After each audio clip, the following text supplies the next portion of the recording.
for spending part of your day with us this last day of September. I'm Carl Azus for CNN Student News. First up, tragedy at a train station. A transit train crowded with people commuting to work crashed yesterday morning in Hoboken, New Jersey.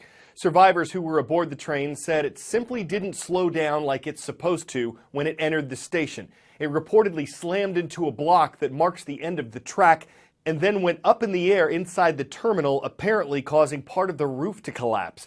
Officials say one person who was standing on the platform when the train came in was killed. More than 100 other people were injured, some of them seriously hurt. Some passengers were able to climb down on their own, others were trapped until they could be rescued. The train's engineer is in the hospital. He's reportedly in stable condition. Yesterday wasn't the first time a train has crashed at the Hoboken station. The National Transportation Safety Board will be investigating similarities between this incident and one that happened in 2011.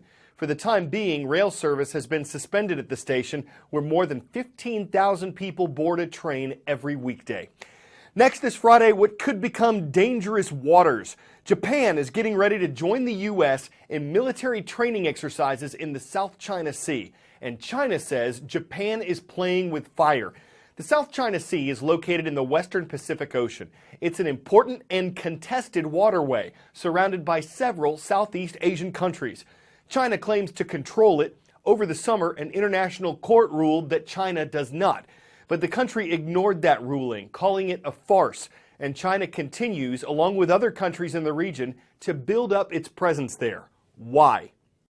This is the South China Sea, and these may not look like much, but these small, sparsely populated islands and reefs are at the center of a heated international dispute over land and water rights involving China, the United States, and much of Southeast Asia. Nearly a third of the world's trade passes through here on ships, and valuable gas and oil deposits are believed to lie below these waters. Vietnam, the Philippines, Malaysia, Brunei, and Taiwan all have competing claims to territory, but China is the most ambitious and the most aggressive.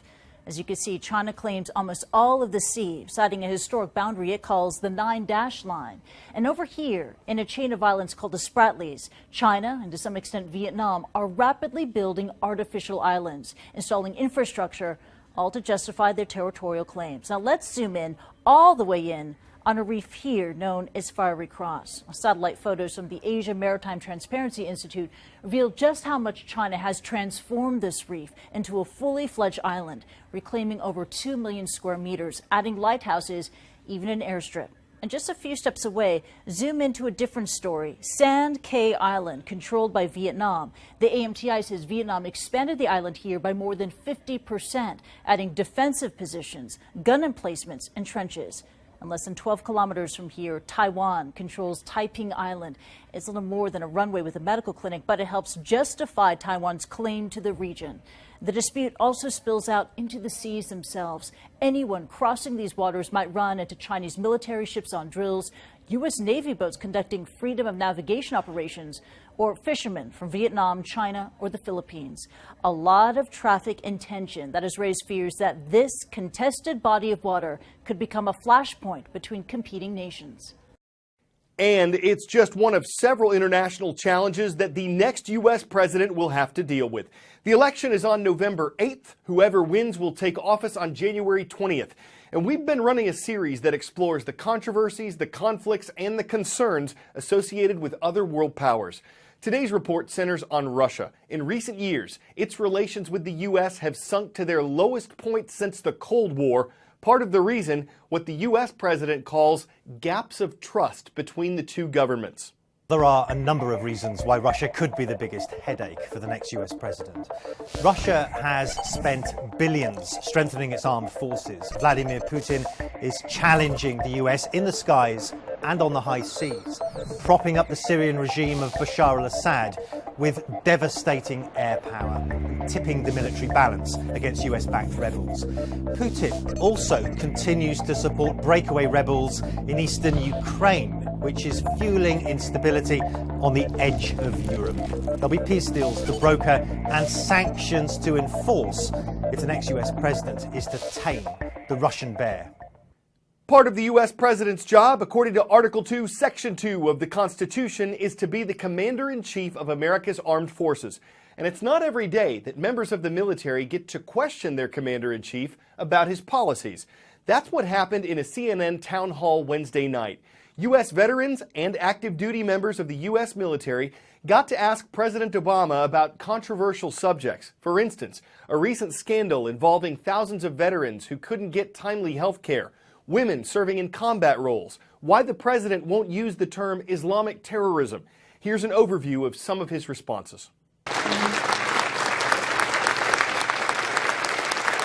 Thank you. Thank you so much. I will bring in critics of my policy to find out, okay, you don't think this is the right way to go. You tell me what it is that you think would allow us to prevent the civil war that's taking place in Syria. Just sending in more troops is not going to be the answer. I don't want to in any way sugarcoat the fact that there have been significant problems in the VA that have accumulated over decades. How do you feel about those NFL players choosing this typically respected time to voice their opinions?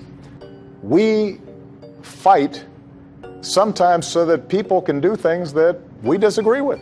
We can voice our opinion objecting to it, but it's also their right. I want Mr. Kaepernick and others who are on a knee, I want them to listen to the pain that that may cause. The truth of the matter is that this is an issue that has been sort of manufactured. They have perverted and distorted and tried to claim the mantle of Islam for an excuse for basically barbarism. What would you say and what advice would you give to Malia and Sasha if they approached you with an expressed interest in serving in our military? I'd say go for it.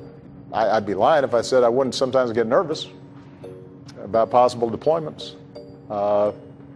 Your kids are your kids.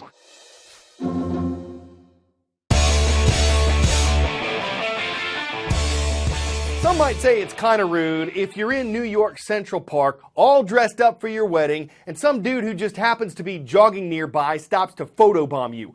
But this couple didn't seem to mind too much. The jogger just said, "Hi, I'm Tom Hanks," and proceeded to congratulate them. The Oscar-winning actor posed for pictures with the happy couple and even took a selfie of his own before continuing his jog. It certainly didn't seem to sully the pictures. Those wouldn't be cast away from the album. Think about it. They got their picture taken with Captain Phillips, Captain Gump, Captain Sullenberger, Captain Miller, and Captain Lovell. You could say the photos made a big splash, that they were in a league of their own. Guess if you're in Central Park on a dragnet for a picture with the man with one red shoe, you'll just have to catch him if you can. I'm Carl Azus for CNN Student News, where Fridays are awesome.